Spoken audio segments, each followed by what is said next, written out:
វែងលេចាប់កូនខ្លែងអត់ដល់មានជ័យហ่า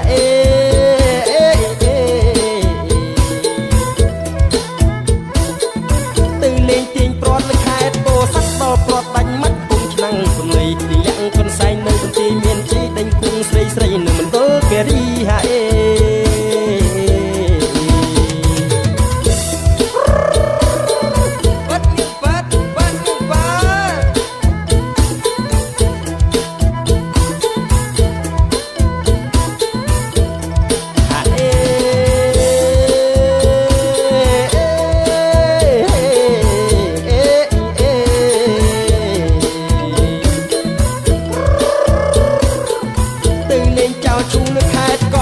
ទៅលេងស្ដាច់ចង់នៅតកែវបាត់ទីទៅលេងរំវងរតនគិរីឈប់ដាំបាយស៊ីនៅបាត់កំពងហា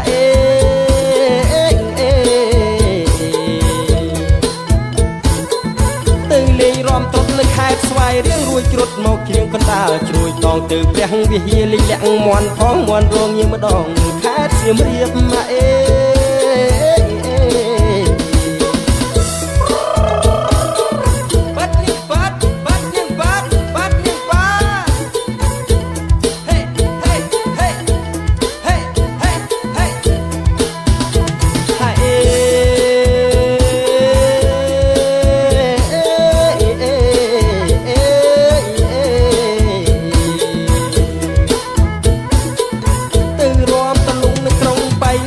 ចេះរំចាន់ភ្នំពេញប្រែកលៀបរត់ទៅក្រចែងគេលេងឈុំគៀបមកជួស្ទាបស្ញៀបនៅកំពង់ស្ពឺហ่า